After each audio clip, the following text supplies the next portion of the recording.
Hockey is not easy.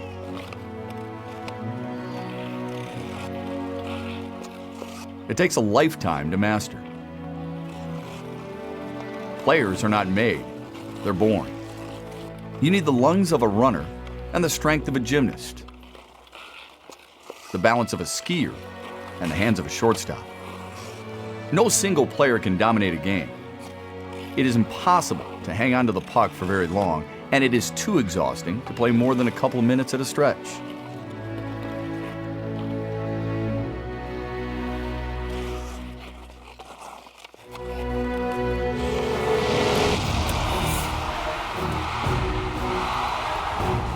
All told, it takes teammates to win. And at the University of Michigan, those teammates can come from anywhere. From a three-time All-American who joined the team because he had nothing better to do, to the freshman who taught himself to skate because hockey was the best thing he could think of doing. They include a local kid whose one move was enough to beat the Russians and reignite the program. A captain who in his finest hour could not help but throw the spotlight on those who came before him. And a coach who returned to his struggling alma mater to restore one of the most successful hockey programs in the country.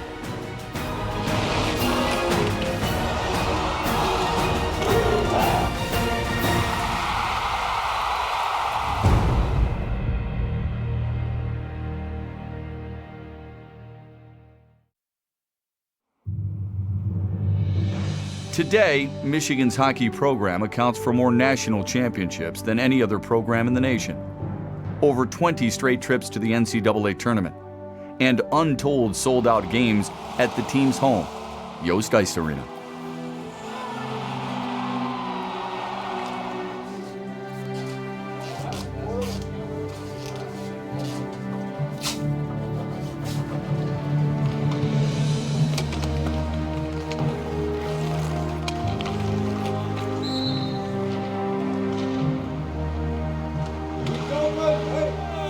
In fact, the only time the team plays in front of empty seats is during practice. Yet there was a time, not that long ago, when circumstances were very different. When I first got here, the crowds weren't very good. Michigan was a little bit of a lull in their program. We tried everything. I know I always had a pocket full of tickets. Anywhere I went, if I went to the gas station, I was giving away tickets. They used to give me about literally 400 tickets to each game, home game. I didn't dare come back to my office with tickets in my pockets, and if I couldn't get rid of them because people didn't want them, I'd stuff them in the garbage can before I came back because I didn't want to let Red know I still had tickets. And finally we put a ticket table on the diag before a Michigan State game, and we thought it worked because we had a full house that game, and then we realized they were all green. This was a step down for Red at the time, to come and coach the University of Michigan. And it was, he did it because he wanted to see the Michigan program back to where he believed it should be. After needing only 5 coaches in its first 57 years, in 1984, Michigan hired Red Berenson to be its 3rd coach in 4 seasons. Coming off a successful career playing and coaching in the NHL, his challenge was great: to rebuild a once proud college hockey dynasty. From 1947 to 1957, University of Michigan hockey teams made the Final Four 10 straight years and won 6 NCAA titles. The Wolverines produced 24 All-Americans in that time, including a 1956 team that could boast 6. No school has ever developed so much talent in the history of college hockey, and the results spoke for themselves. The 1950 Wolverines beat every team it played at least once, and of its 4 losses, only 1 was to another U.S. college squad. In the 1951 title game, Michigan's opponent, Brown, didn't manage a single shot on goal until 15 minutes into the game. In 1952, they outscored opponents 13-4 during the tournament and defeated host Colorado College to become the first team ever to win back-to-back national titles. The very next year, Michigan so dominated a Minnesota team with 6 future Olympians that the great Gophers coach John Mariucci decided to pull his goalie with 7 minutes left. And in 1955, despite being the underdogs for once, the Wolverines won the day by alternating just 2 lines for the entire game and relying on their goalie to stop 45 of 47 shots to defeat Colorado College. And through it all, the crowd went wild. In this time of the 40s and 50s, when there's really nothing else going on campus athletically, you also have this huge influx of these World War II guys. Michigan's campus doubles in size during these years, and hockey is packed. For the whole decade of the 50s, that is the greatest show in town. College hockey was barely a generation old, yet students and Ann Arborites packed the stands every night to cheer on the nation's most successful college team. And even folks from the heartland of hockey started to take notice. 1,400 miles northeast of Ann Arbor sits Regina, capital of the province of Saskatchewan. While this flat city in the middle of the Western Plains did not offer a very cosmopolitan culture, if you were a hockey fan, or better yet, a hockey player, Regina was the place to be. And Gordon Red Berenson was a hockey player. Hockey lasted all winter, and winter lasted all year. So, I mean, hockey was the sport, and we played it outdoors. They had a shack where kids would come in and put their skates on and so on, and come in and thaw out a little bit with a little stove in there, and it was unbelievable. The dream of every red-blooded hockey-playing kid in Canada was to make it to the NHL, and Berenson was no different. By age 18, he was a junior hockey standout, easily good enough to enter the Montreal Canadiens professional system. But the young center had other ideas. There were a group of us on the team that wanted to go to college, and we got together and we went to the library and we looked up the best schools in the U.S. that had hockey, and right underneath Harvard was Michigan. And so we wrote Al Renfrew a letter, and he read it and he got back to us, and he asked me if I would consider flying down there. Al Renfrew, a former team captain and member of the program's first national championship team, had just been hired as the new coach at Michigan.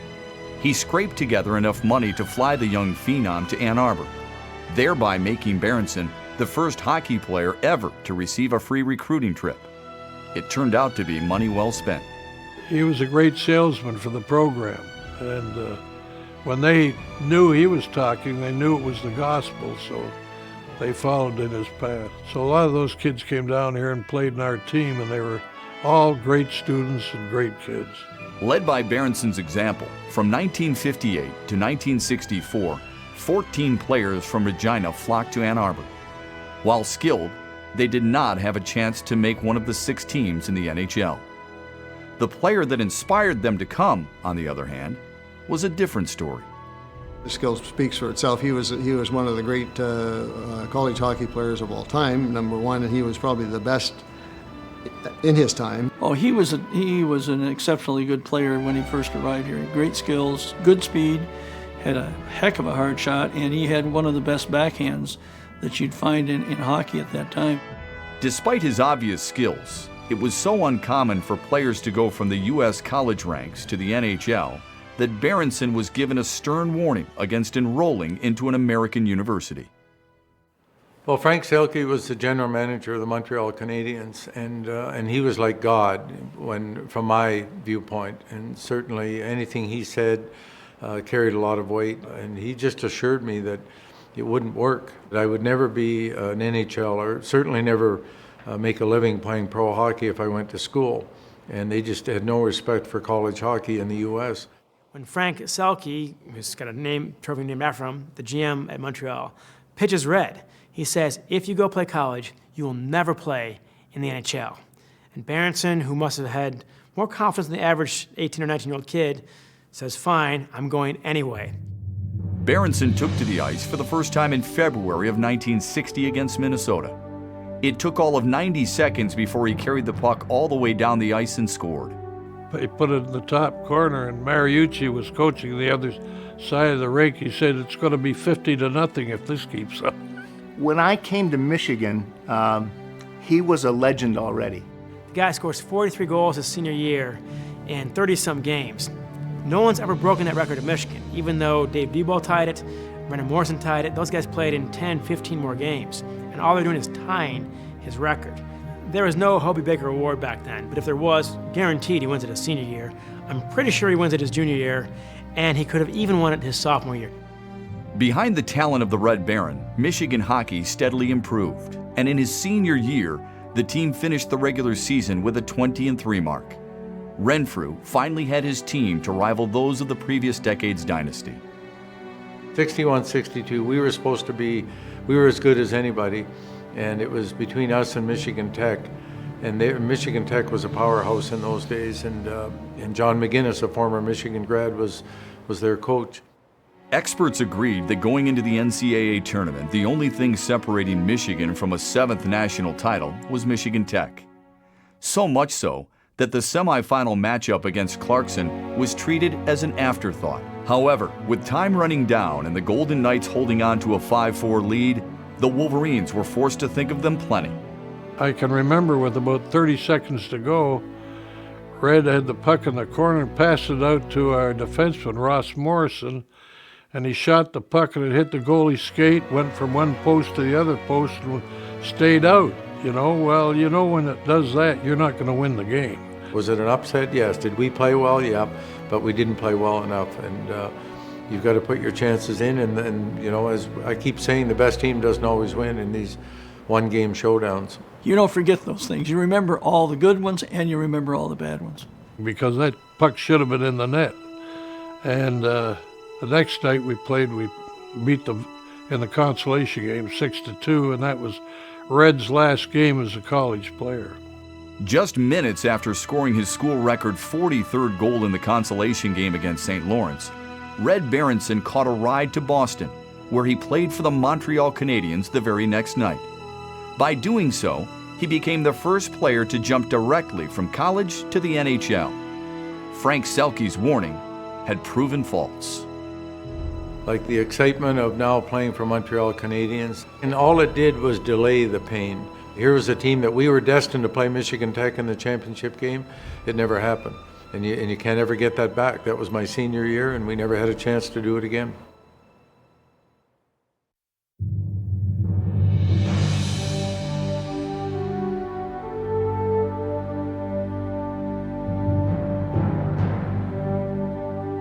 Michigan hockey is it's an honor, privilege, and a lot of pride. It's a sense of you have to live up to some expectations. Just looking around the room for that first time that we all put it on, you could just see how excited everybody was to be representing the school, and all the players in the past that have worn the jersey. Growing up in Ann Arbor, for me, Michigan was like almost the NHL. First time you walk on the ice as a Michigan hockey player, and you realize that you are a part of this. Walking down those steps and hitting the Go Blue sign and skating out to the victors is, for the first time, I'll never forget that moment. And it's not all about you, it's all about you getting a chance to be a part of what has taken place for so many years before you. And that's why tradition is special, and that's why coming here is so much fun. For a lot of guys, it's the first time you're on a big stage, and you come from playing junior hockey or high school hockey. Maybe there's 1,000 people there. Maybe for a big game there might be 2,000. But here, it was 7,000, 8,000 people. You get sellouts every night, but at the same time, you can go to class the next morning, and you're a regular student. It's true. You know who the football players are. You can tell, and everyone would kind of turn and stare, and then no one really knew who we were. Hockey in Ann Arbor has always lived in the shadow of higher-profile pastimes. A century ago, it was barely recognized as a sport, let alone a viable varsity athletic undertaking. But any player that has worn the Block M can track their roots back to the Huron Hockey Club, a small group of students playing shinny, the hockey equivalent of stickball, on the Huron River. While these ancestors of Michigan hockey remain largely shrouded in mystery, their dedication to the new winter pastime planted the seed for what would become. The Huron Hockey Club was really the first team on campus. It was obviously a club, but it was those guys who started the first varsity program. They kept on pitching the school to be declared a varsity sport. And the school says no in 1911, they say no in 1912, they say no in 1914. Meanwhile, every other team is getting through, including rifle range and bowling. So you can see hockey's rank overall on campus, at least with the higher-ups. Two things changed that. First, in 1916, is when one of the members of the Huron Hockey Club falls through the ice on the Huron River and dies. And all of a sudden, the school decided that they had to take this a little bit seriously because there were injuries involved. So it was almost a safety factor to put it indoors. And that's when the Weinberg Coliseum kicks into action. And in 1920, the games start making the Michigan dailies, so even these IM games start mattering apparently. The coach was a guy named Coach Lemieux. No one knows to this day his first name. It's lost to history. Apparently he's an engineering professor on campus. His star is a guy named Richard Barkel or Barkel. Again, no one knows. I do know this. In 1920, he scored all but 2 of the team's goals. I'm thinking he's the MVP. Mystery men Lemieux and Barkel created a stir on campus. Hockey had a following, and the university could no longer ignore the sport's growing popularity. After more than a decade of rejection, it was clear it would take a more substantial personality to legitimize the roguish sport. Joseph Bars grew up in Nova Scotia, about 10 miles from where the birthplace of hockey was. He plays for the NHL, the NHA back then. This guy is grossly overqualified to do anything on Michigan's campus. But Bars was much more than a hockey enthusiast. This was a man who had already met historic tragedy twice in his young life and had lived to tell about it.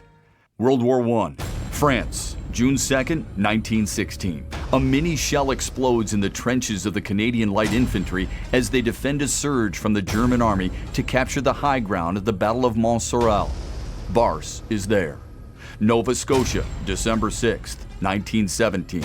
A French ship called the Mont Blanc, loaded with 10 tons of gunpowder, 35 tons of airplane fuel, 200 tons of TNT, and 2,300 tons of petric acid explodes in Halifax Harbor, killing 1,700. Bars is there. After surviving the injuries of war and witnessing one of the worst disasters in human history, Joseph Bars decided to dedicate his life to helping those who needed it most. In 1921, he enrolled in the University of Michigan's medical school. So he's on campus, and his name starts showing up in the Michigan Daily as the referee for Coach Lemieux's game. They have pitched the board a half dozen times now to become varsity. They're getting nowhere with this, and they realize they need a new pitch. Coach Lemieux, to his credit, backs out. The players push Bars to the front. And in 1923, they pitched the new AD, a guy named Fielding H. Yost. Yost, he does not know anything about hockey. He's never seen a game, doesn't know how hockey's played. But like all great coaches, he recognizes a great coach, and he sees Joseph Bars and says, yep, you're the guy. And that's why on January 12th, 1923, Michigan finally plays its first hockey game, and it catches on. Michigan wins that first game 2-1. The first goal was scored by a guy named Eddie Kahn. His dad is a legend to this day. Albert Kahn ranks to this day as one of the greatest architects of all time. He built almost every important building that stands to this day in Detroit. In Ann Arbor, go from left to right on the campus, you got the big clock tower, that's Albert Kahn. Hill Auditorium is Albert Kahn. Angel Hall is Albert Kahn. The Clemens Library, his favorite building, is Albert Kahn. There have been over 1,000 goals, well over 1,000 goals scored in Michigan hockey history. I would argue the most important one is probably the first, by Eddie Kahn. That builds the enthusiasm, gets you your first win, and that ultimately is the seed that this mighty oak came from. While the team finished with a losing record in its first year, success at the Weinberg Coliseum kept crowds enthusiastic, and 2 winning seasons followed, including the first league title in 1925. Hockey was popular enough that athletic director Fielding H. Yost had no problem buying their rink outright, giving Michigan hockey a home for years to come. Well, the Coliseum was a classic old rink with a low ceiling, and it had fast ice. It was a cold building. Coliseum was like playing outside. It was natural ice for the most part because it was pretty well cold as inside as it was outside. So you wore a lot of protection to protect you from the cold. But it was a lot of fun. You could skate forever. It was a great place to play, very tiny. Everybody was right there, right on the edge of the boards. And it was filled all the time at that time, but it didn't have very much seating. I'm guessing maybe 2,000 max, but I can tell you that the fans were terrific then. One side had 3 or 4 rows and the other side had a bleachers. But I can remember coming out of the chute, playing the victors and coming out on the ice, and it was do or die. In Barce's first 4 seasons, the Wolverines amassed a respectable 17, 17, and 4 record. But the University of Minnesota remained the standard they could not reach. Barce's last season is 1927. They've got to sweep the last 5 games. They're playing Minnesota and Wisconsin. Minnesota, by the way, is the national champ the year before. They are a powerhouse, a juggernaut. Michigan's got almost no chance. So Minnesota comes to town. Both games go to overtime. Michigan is down 1-0 the first game. They come back, win the first one overtime, 2-1. The second game in overtime, 1-0. You have won 5 games in a row, most of them in overtime, by 1 goal each. You are the conference champions. So God bless Joseph Barce, his last season. They run the table and walk out champs. Joseph Barce retired after 5 seasons in 1927 with 2 league titles and a degree in medicine. Barce and Yost had laid the foundation, but both knew how difficult it would be to make the program last. Thawed ice, in particular, had wrecked more than a few weekend series, and Yost and new coach Ed Lowry decided that in order to thrive, the team would need a more dependable playing surface. They decided to install artificial ice in Weinberg Coliseum, which Michigan then owns. And it seems like nothing, but this is 1928. The next year is the crash of 1929. There was no money for anything. All these schools all had to drop hockey because they didn't have artificial ice before the Depression. We were able to play indoors. We were able to build the tradition. We were able to get this program going. And without Yost doing that, I don't think we'd have this program today. Instead of dropping their program, Michigan won its 3rd league title in 1930. But even with a decent stable, Lowry still needed horses. Thankfully, all he had to do was look to Pep Reynolds, one of Barce's star players, to find a pipeline of talent from an unexpected source. Eddie Lowry was a 5'6", 160-pound badass from the NHL, 8 seasons in the NHL back when there were very few teams. Little guy, strong guy, tough guy. Again, Yost makes a great hire. Gets this very overqualified guy, like Barce, into the program. He could stick handle through the whole team with no trouble. They had these pince-nez glasses. My life was full of characters, and he was a character. And Lowry gets this pipeline going from Calumet that keeps the whole program going during the Depression. Thanks to an enclosed rink and a few ringers from the UP, the Michigan hockey team not only stayed afloat, it thrived.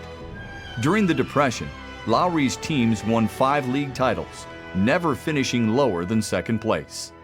However, keeping the program alive during the Depression proved to be nothing compared to what came next.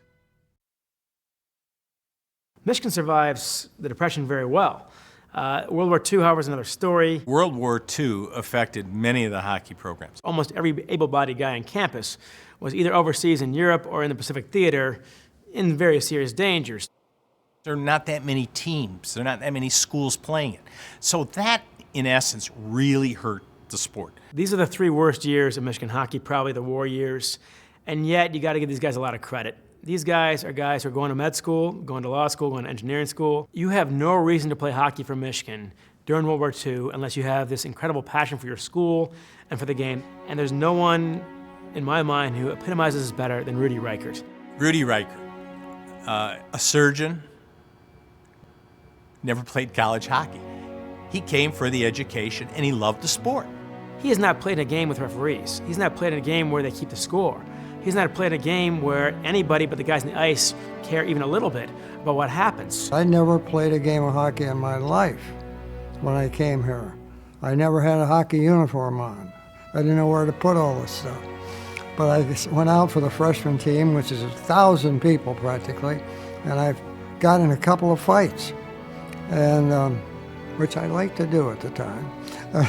Got his butt kicked out there and still went out and played and loved it.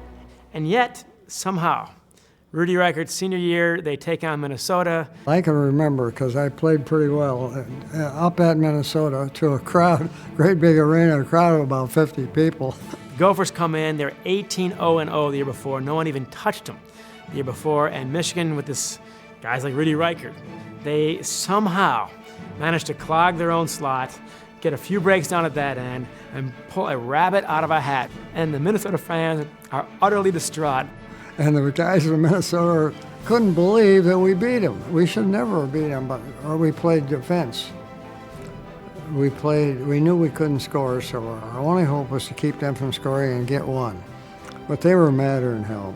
This team of nobodies from Michigan has somehow beaten your greatest team. I don't think anybody could ever again make a Michigan hockey team without playing somewhere else first. Rudy Reichert is surely the last. He just loved playing the game of hockey. And it still seems to be that way. I mean, you can't kick these guys off the ice. They don't want to leave the ice after practice. I think if you could let them skate for another hour after practice, they would still do it.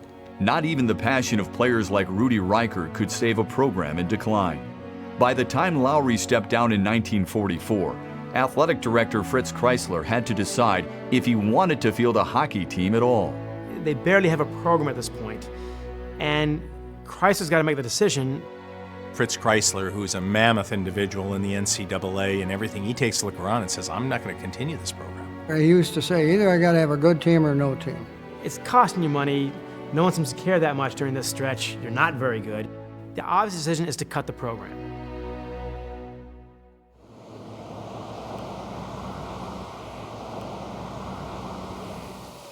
Standing outside Yost Arena on a cold winter night today wouldn't yield many clues that Michigan's hockey program had narrowly survived Fritz Kreisler's chopping block.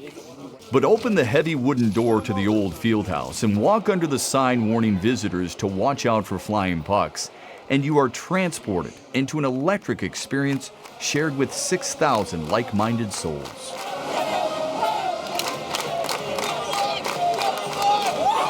I think you can ask anybody that's seen college hockey and they'll say it's the best building to watch a hockey game in. I think it's just a classic barn. I love going to Yost. You know, even coming back now, I take my kids to Yost to watch a game, and you just get the chills walking into that arena. It's tradition, there's history, you got, you know, the brick, you have that intimate feeling. I just always remember that. I would come into the arena and just the smell of a game day, you would know right away that you know, you were in for a great night.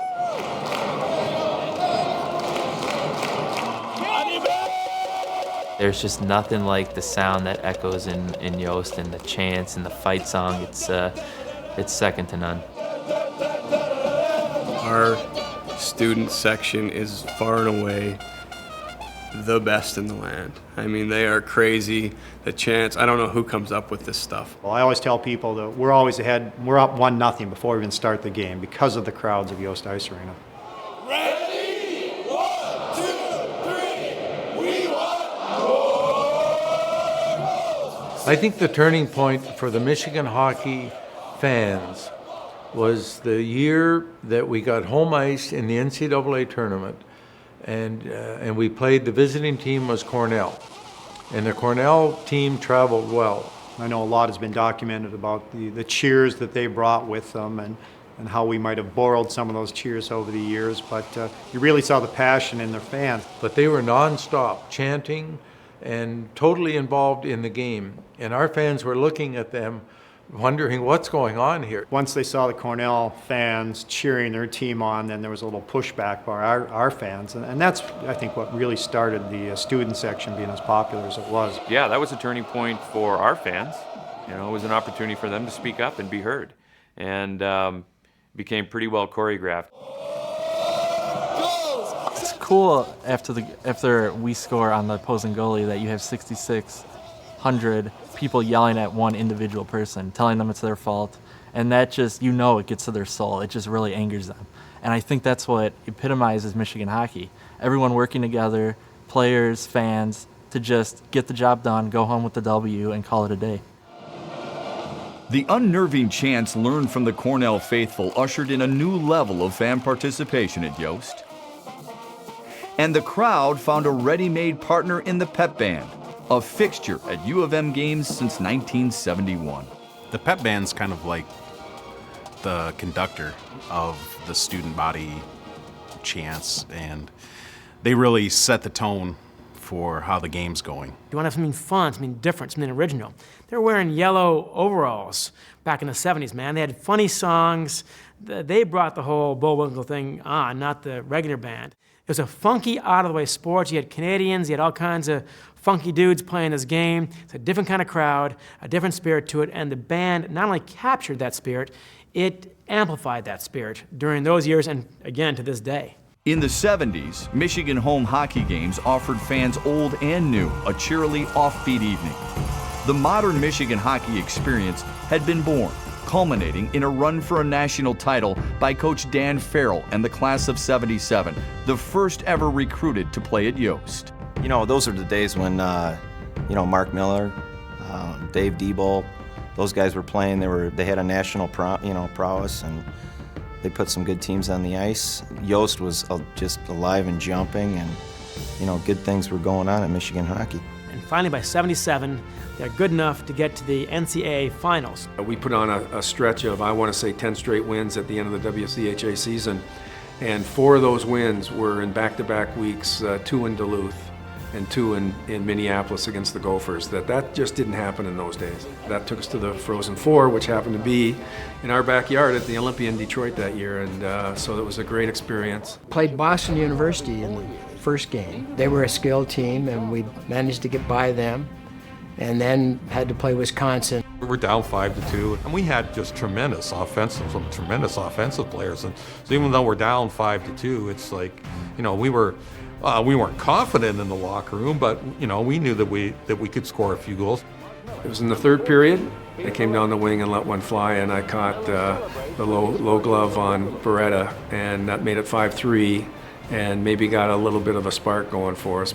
We got that first goal in the third period, and we were playing well. It looked like we had a chance to come back. I mean, that place was just electric. We was tied 5-5, and it was going back and forth, and there was a rebound, and it came out. Dan Haney, who was a junior at the time, actually had the open net, and the puck just rolled by the corner of the net. The opportunity was there. Dan just couldn't get the stick on it.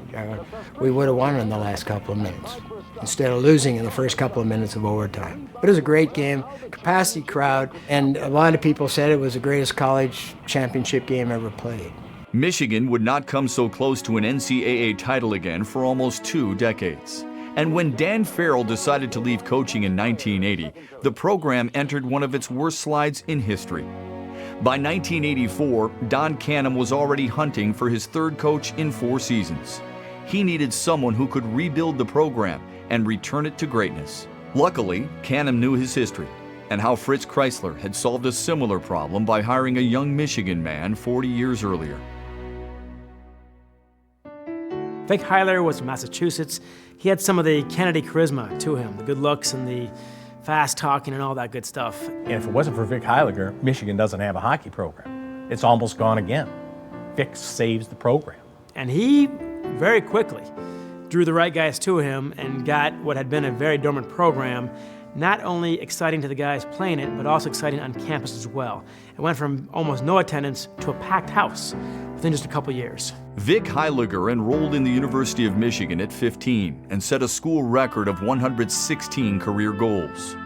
As a player, he was used to being ahead of his age, but where many athletic directors would have preferred a seasoned and experienced coach, Fritz Chrysler was drawn to Heyliger's youth and enthusiasm. He was just a good motivator. He made practices fun, and we played as a team, and that was the main thing. He was just a good guy. He was so loose with him. He was more like one of the guys than, the coach. Well, he was really smart. He let us think we knew more than he did. and for the most part, we had some older guys in our team that really thought they did know more than him, but they didn't. But youth and enthusiasm alone did not win championships. If the 25-year-old coach planned to beat the nation's best teams, he would have to find new sources of talent to do it. Michigan hockey has defied the odds for almost a century based on ice, coaching, talent, and some dumb luck. And here's some dumb luck for you. In 1945, Wally Grant is playing in this great hockey town of Eveleth, Minnesota. Of the 57 guys in the U.S. Hockey Hall of Fame, 11 are from Eveleth, Minnesota. And every little town up there had their own team, they had their own rinks, they had all of it, so I don't know. Cold winters, what else do you do in the winter up there? Nothing. These boys are serious about their hockey, make no mistake. The first Minnesota State title is 1945. The Eveleth Golden Bears have not lost a game in 3 years. The captain is Wally Grant. The winning goal is Wally Grant in overtime. You'd think you'd want this guy to play for you at Minnesota. Seems to kind of make sense. He's also a track star as well as the football quarterback. He's down for the state title track meet in Minneapolis. He sees Larry Armstrong, the hockey coach, there in the infield of the track. Figures, okay, let's introduce ourselves. He walks up to the guy, and Wally says, Coach Armstrong would not give me the time of day. You got the best player in the state, arguably. The captain, the goal scorer, the whole bit, the best team in the state. You don't even talk to the guy. So part of Michigan hockey's tragedy, part of his dumb luck, and part of it is 15 seconds of rudeness from the Minnesota coach. So he and his best buddy, Clem Casalter, they go down to the docks of Duluth to see Clem's brother, Coke, who's a longshoreman. They want jobs, not scholarships. They're going to be longshoremen in Duluth, Minnesota the rest of their lives. Coke says, no, you don't do this. You got a new coach at Michigan and a guy named Vic Heyliger, great guy from Illinois. Here's $20 each. Get on that train, go down to Ann Arbor, and play for him. Coke gave them money, and they got on the train and went to Ann Arbor and didn't come home till Christmas. What does Wally Grant do? He becomes Michigan's first 3-time All-American. But more importantly, Grant brought his friends with him. A quarter of Michigan's 1945-46 team came from Eveleth High. And that was just the beginning of the Minnesota defections, which included Ted Greer, who teamed with Grant and Wally Gasick to form the famed 3G line. They were a great line. They were good playmakers, and Wally could skate like the wind.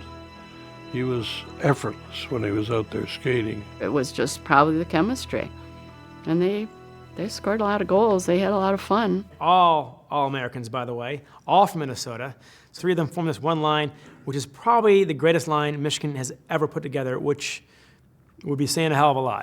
After the war, renewed appetite for entertainment, combined with a new hockey coach, new rules, and new equipment, pulled a program teetering on the brink of oblivion back onto center stage. Chrysler quickly dismissed the notion of killing the program. In just a few years, Heyliger had strengthened the schedule, boosted the team's record, and packed the Coliseum. But he was not done yet. The biggest idea in the history of college hockey was Vic Heyliger's. The guy is 20 years old. It's 1947. And he says, basketball's got a national title, track's got a national title. Why don't we have a national title in hockey? After the 1946-47 season, Vic Heyliger wrote a letter to 20 other college hockey coaches around the country. The question, how does the idea of a national college hockey tournament sound to you? The coaches quickly embraced the idea. All that was left to determine was a location. Boston didn't want it, New York didn't want it, Detroit didn't want it, Chicago didn't want it, Minnesota didn't want it. Thayer Tutt, an avid hockey fan and president of the Broadmoor Hotel in Colorado Springs, offered a solution. And fortunately, Thayer liked college hockey and thought he'd give it a shot. The place was really made for figure skating. But the Broadmoor was what brought the teams together. That was the most prestigious event that college hockey could ever have. This place had everything. They had the greatest chandeliers in the world, they had the fanciest bone china, every detail was taken care of. The guys loved it, and to go out there, it was, to be wined and dined like half of them probably never had. It was a plush place to stay, and we were well treated out there. I mean, it was you could do all sorts of things. Here are guys that would be barely eating hot dogs and trying to get sandwiches and get anything. Now, when they got to the Broadmoor, they had it all. It was the Ritz. It was at the inaugural Broadmoor tournament when the $20 Coke Casalter gave Wally Grant 3 years earlier paid off. The kid who came in on the train from Eveleth with some borrowed cash, no one to call, and no change of clothes, scored 2 goals to tie the game and spark his teammates. And that's when the 3G line of Ted Greer, Wally Gasick, and Wally Grant go nuts. Before you know it, the score's 8-4, and Michigan is your upset champions. 6 of those goals were scored by those 3 players. That's your best line. The first national hockey tournament put the college game on the map for good. No single weekend had a bigger impact on the future of the Michigan hockey program since Eddie Kahn and his buddies beat Wisconsin in Michigan's very first game. Michigan was the winner 6 out of the first 10 years they had it. Wolverines, coached by Vic Heyliger, skate right on to tally the final goal of the game and capture their 3rd straight NCAA crown by a 7-3 count. Our best friends to this day are the guys with their wives, the guys who played hockey with Wally. Years later, with the successes of Heyliger and the 3G line just names in the record books, athletic director Don Canham knew he needed help from another great player from Michigan's past. Someone with professional experience. Someone who could ignite the fans and the recruiting base once again. And he knew he had to do it fast. I don't want to say he would have cut the sport, but I think the sport was vulnerable. And then he brings in somebody like Red. This guy was hockey. Red Berenson was the guy who was going to revive him. And it didn't come easy for Red. And all the peaks and valleys of Michigan hockey, they've had plenty. But whenever they reach the real bottom, the right guy at the right time shows up. Every program goes through maybe a downtime, and it takes someone with some perseverance and some vision to believe in the program and believe in the people and stick with it. And I'm glad that Fritz Kreisler stuck with hockey, and I'm really appreciative that Don Canham gave me a chance to come back. In the summer of 1984, the Michigan Wolverines hosted a press conference to introduce the new hockey head coach. It had been 20 years since the Wolverines last won a title. The 1964 Wolverines, led by improbable hero Mel Wakabayashi, finished what the just graduated Berenson had started. But those days were long behind. After a fruitful career playing and coaching in the NHL, Red Berenson had never forgotten the disappointment of losing out on his one chance to win the national championship as a player. But the team he took over was far from the one he left on the brink of a national title. In the early 80s, when Red comes into town, the sport was vulnerable. You could drive in at 7:15 and still get in your seat at 7:30. The fans weren't showing up. The image of the team and the program was at seemingly an all-time low. And I just couldn't believe it. And so the first thing I said at my press conference is, well, we have to change the image of Michigan hockey. Like we can't, it can't be like this. That year when Red came, I can still remember him saying, boys expect to win. If you prepare, expect to win. And that was something that was in the minds of our team the whole year. Despite Berenson's hockey pedigree, Canham did not make it easy for the former captain to restore the hockey program. The new head coach was expected to handle all the coaching, teaching, and recruiting duties with the help of only one assistant, while the teams they were competing against had 2. Knowing how Canham operated, you didn't go to Don and say, hey, I can do this if you give me this person. Canham is the type of person that says, if you want that person, win, and then I'll get you that person. And then I'll help you grow the program. That's what Canham did with Red. So the recruiting wars were tough back then. We had to do the extra work and be at every game and position ourselves stronger. I was the only assistant. There was a lot of the top programs had 2. Red is a very confident coach, and the kids really worked hard, but it wasn't the team that Red really wanted. The sad part about Red's early years when I was there, the best way to sum it up is he took losing harder than the players did. After a tough loss, a lot of times he would walk from the arena all the way to the hotel, and it was probably a mile and a half. You know, he needed his alone time. He needed to walk back and think about what he was going to do the next night and try to win the hockey game. I look back, the worst game that I can remember was at Ferris State, where our team had a 7-2 lead after 2 periods, 7-2. and the third period literally collapsed. We lost the game something like 9-8, and I was more than disappointed. And I remember walking back through the snow to the hotel. The following game against Ferris was incredibly worse, with Michigan losing 9-0, completing a 16-0 scoring run. Probably the lowest point in my career that I can remember.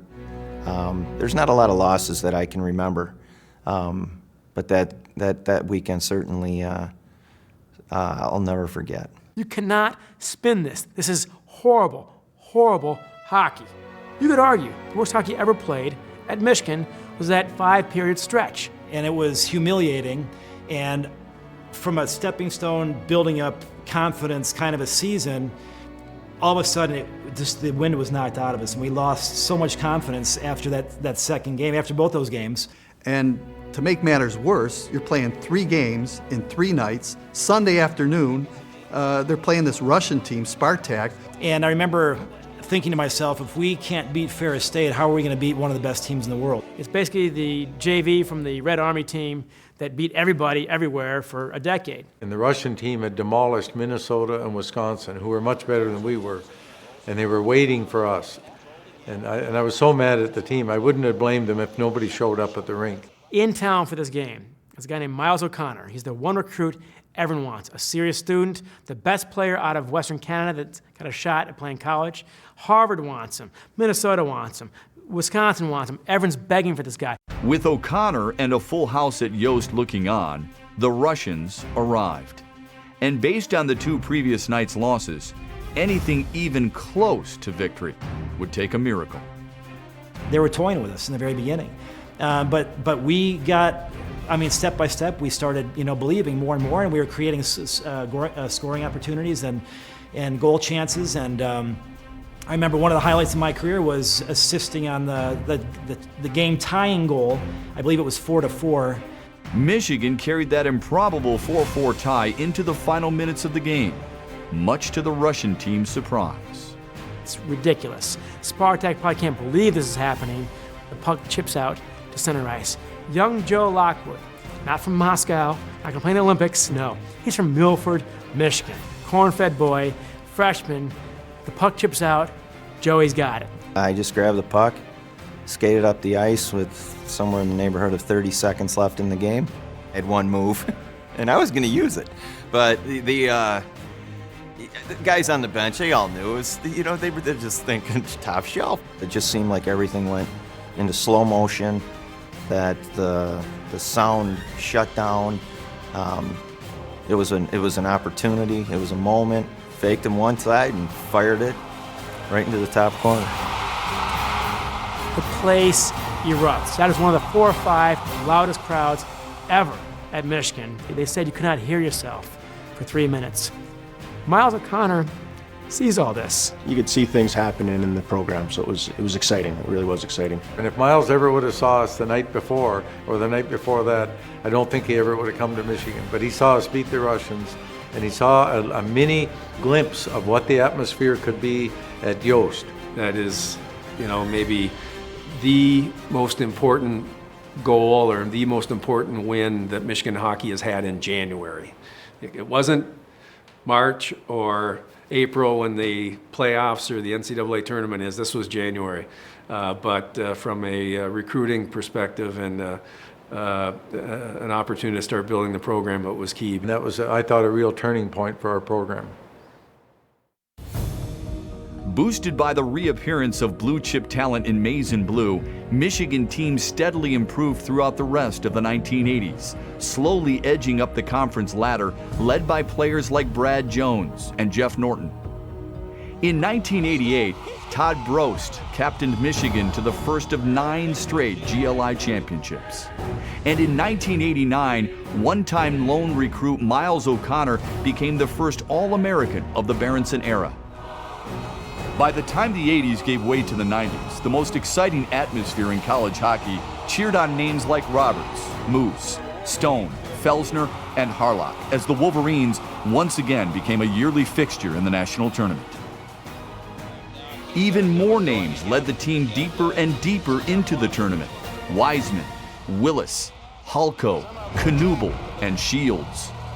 Over the course of 4 seasons, starting in 1992, Michigan lost 3 national semifinals, and 2 of those were in overtime. And each successive class was greeted by their coach with the same message: aim higher. Play like a first-place team, practice like a second-place team, and you'll keep getting better. He's not a rah-rah leader. He's a quiet guy, but it gets you to want to do it, to run through those boards, do whatever you had to do. The game can go one way or the other on the bounce of a puck, and we need that every night. Like, we didn't have that most of the game. Now we get serious. We got to be serious from the get-go every night, because the team's better than this that are going to take advantage of us. Those are all moments where, sometimes we needed a pat on the back and sometimes a little more of a kick in the pants. Move it. He's always focused. He's always intense, and I think it's that intensity that draws, his players in. And again, just trying to keep up with him on that intensity level is, I think, one of his unique abilities and characteristics as a coach. All I can say is I'm not surprised. I'm like that teacher. I'm not surprised. Great team effort. You can just see the passion almost in his eyes. He has a very steely look at times, and those eyes that kind of seem to pierce right through you. But I'll tell you what, he says things one time and you get the message. There's no time for speeches, but goddamn it, that was a hell of an effort. That was a hell of a team effort. If he told me to go through a cement wall, I was going to go through a cement wall, and he's just one of those people that you'll do anything for, and because at the end of the day he's right. He's been there, he's done it, and I think anyone that is lucky enough to play for him realizes that. Just remember when things weren't going well and we were down and could have been down and out, but came back. Just remember how everybody stuck together, and it wasn't easy. It wasn't easy. All the penalties and all the adversity, but you came back. This is Michigan. You do things like that. 44 seconds left in the Michigan power play.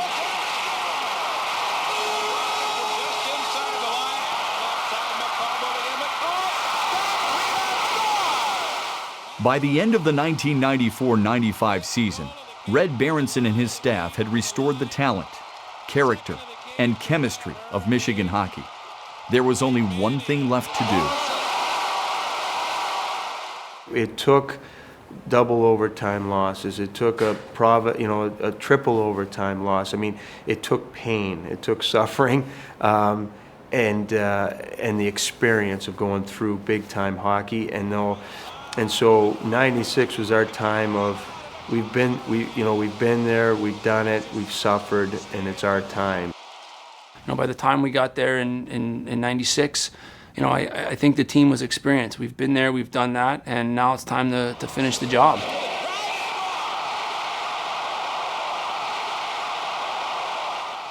The 1995-96 Wolverines ripped through the regular season with workmanlike efficiency. They won the Great Lakes Invitational, the CCHA regular season, and CCHA tournament title. Along the way, setting team records for goals against average and goal differential. Anything short of winning the NCAA title would have been a disappointment. If you talk to Brendan Morrison and Jason Botterill and that class, the '97 class, when they lost in '95 and they saw a great player like Mike Knuble leave the program and never really win a national championship, and he was a dominant player, and then the next year they were just convinced that this had to happen. Michigan was going there for one reason, and that was it. It wasn't about smelling the roses. Chemistry on that team was tremendous, and to be honest with you, we got hot at the right time. Anchored by the class of 1997, the Wolverines charged into the tournament to take on Minnesota. The Gophers were held to a 2-1 lead into the waning minutes of the second period.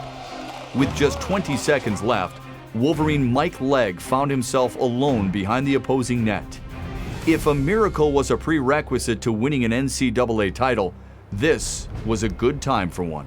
It just didn't seem to be any energy on the bench, or nothing was maybe going our way in that game, and all of a sudden Lager gets behind the net and he stops, and nobody chased him out. And at that point, everything seemed to slow down and was like in slow motion. I was amazed I'd seen him do it in practice, just after practice with no resistance.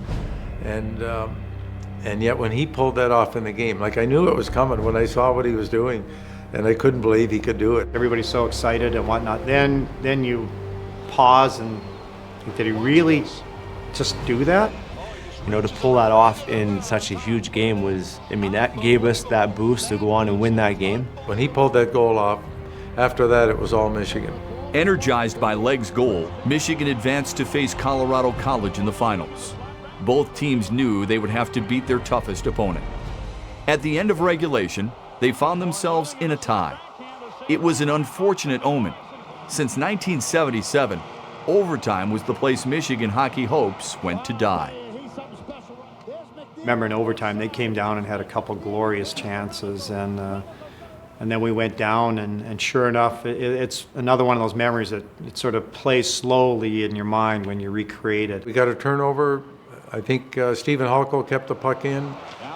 Brendan Morrison got a piece of it, got a shot, or threw the puck out to the slot, and then Brendan beat his guy from the corner. And I remember Billy McCullough, he could see Brendan coming, he could see the rebound going there, and he's, hurry Brendan, hurry. Sitting there a long time, and I think Red, it was probably the longest time for him, because as the goal's empty, you know, you see the goalie diving across. I will tell you, the initial shot and the rebound, it took forever for Brendan to get from the bottom of the face-off circle to a loose puck and a wide open net. And from our angle on the bench, all you can see is a wide open net. You're just, you know, you're almost shoving Brendan to get to the puck so he could put it in. I don't know if I got 100% of the puck, but I got enough of it, and it just kind of, I remember watching it going end over end, and I knew there was no way that the Block could get back and get the puck, so if it just hit the net, it was going to be over, and it finally crossed the line, and it's one of those things at first you don't know for sure, is this real or not? Did this just happen? Within seconds of the celebration, as the college hockey world looked on, Morrison sent a message out to every Wolverine player who ever laced up skates. Finally, we've been there so many times in the past. You know, 4 of the last 5 years, we haven't been to the final game since '77. It's just unbelievable. This is for all those guys, Wolverines that got to the Final Four, you know. Yep. They had great teams, you know, but we did it for you guys. You know, we had support all along. Unbelievable. Brendan, I want to ask you a question. It's the way a lot of guys felt on that particular team, and for whatever reason, at that moment, it was the right thing to say, and that's just what came out. And I know guys at the program before me and before other members of my team had done a tremendous amount of work to turn the program around, to build it back to respectability. It was for all the Brian Wisemans and the David Olivers and, you know, the Billy Jaffes and the guys way, way, way back that were, you know, a competitive, very good hockey teams that didn't win it. Messages galore, you know, from these guys that brought us to that tournament, and just were so taken aback that Brendan had the wherewithal to do something like that. I was jumping off the couch and hitting my hands and on the ceiling and everything. It was amazing.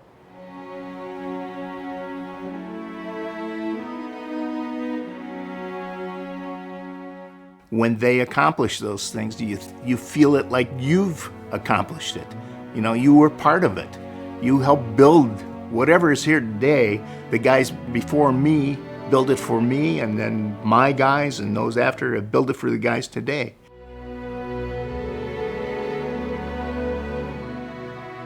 You relive it as if you were 18 or 19, and so that's something that lives inside you no matter how old you are. Well, that's Michigan. That's class.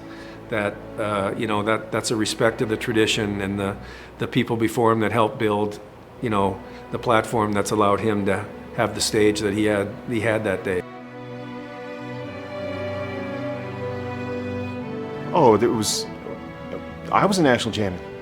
You know, in '96, you know, everybody was a national champion. This was not 20 plus guys in Cincinnati skating around the ice. This was all of us. Every guy, every letter winner, every guy that, you know, that showed up in that locker room and put his neck on the line for the team, you know, and for the guy sitting next to him on the bench and the guy sitting next to him in the locker room. that was for all of us.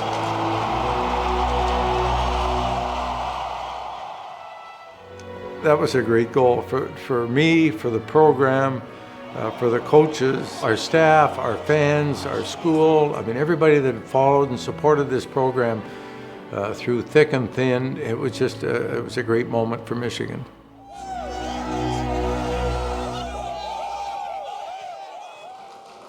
As the dust settled around the first Michigan National Championship in over 30 years, it left a team that was intent on preserving its place among the college hockey elite. In 1998, a small group of seniors led a young team back to the title game.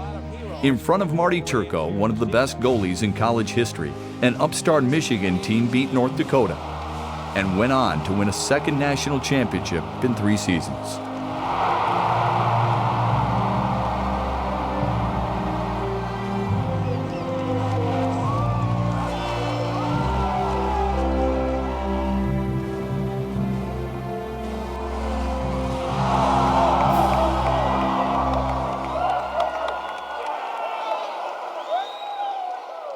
The Wolverines of the 1990s finished with the best 10-year record in school history. As the popularity of college hockey continued to grow into the new millennium, the Maize and Blue faithful wondered how the program could possibly top its recent success.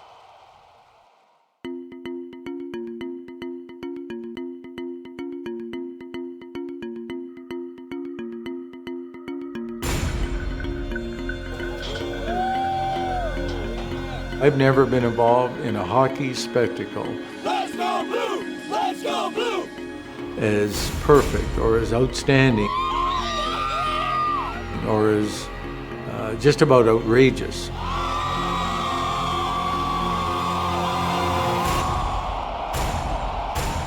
Michigan Stadium full, and that rink and the flyover by the stealth bomber,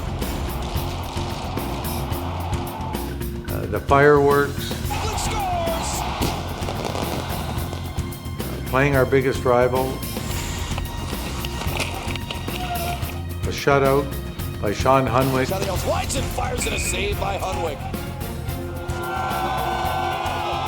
It says a lot about the program to put a college hockey team in the largest football stadium in North America and to sell it out, months in advance. I mean, it's incredible, and it really says a lot about Michigan hockey and Michigan as an institution.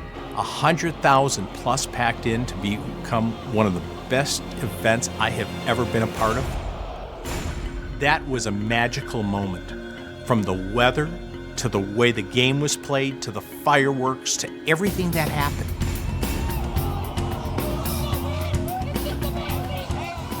I remember one of the things that blew me away about Michigan when I came down on my visit as an 18-year-old was seeing the Michigan Stadium. When I realized my whole city could fit where I was from, could sit in that stadium, it just took your breath away when you looked at it.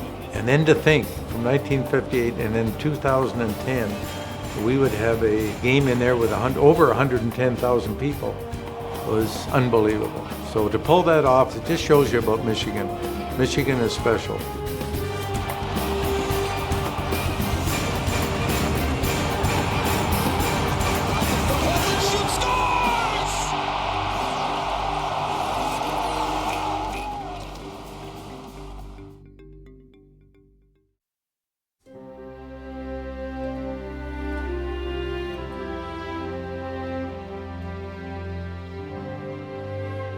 Michigan hockey sets a precedent for college hockey throughout the whole country. And anybody would die to play it at the University of Michigan. And that cohesiveness and that camaraderie is unparalleled, I believe. Michigan is in everybody's blood. When you play at Michigan, you are part of that hockey family, and it keeps coming back. What they call Michigan tradition is you get in and you grasp hold of it and you become part of the family. It's not just a vehicle to get you somewhere else. It's about tradition. To be honest, it's the thing that I look back on the most is my classmates. I mean, we're still like brothers. Those are some of the friendships that you make that you wouldn't get a chance to otherwise, and they're some of the greatest friendships you could ever have.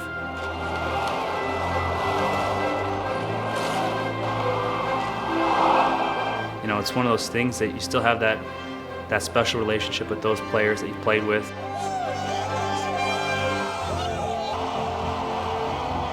It spans all of them. There's decades, and I'm getting to be one of the older players, or one of the oldest, I should say, and yet you know all the young players coming in. And I can tell you honestly that I believe that Red and the coaching staff and the program is more proud of the guys that have gone on to become doctors, the guys that have come on to become brain surgeons, lawyers, investment bankers, than they are for the guys that have continued on to play hockey. That's what it's all about at Michigan.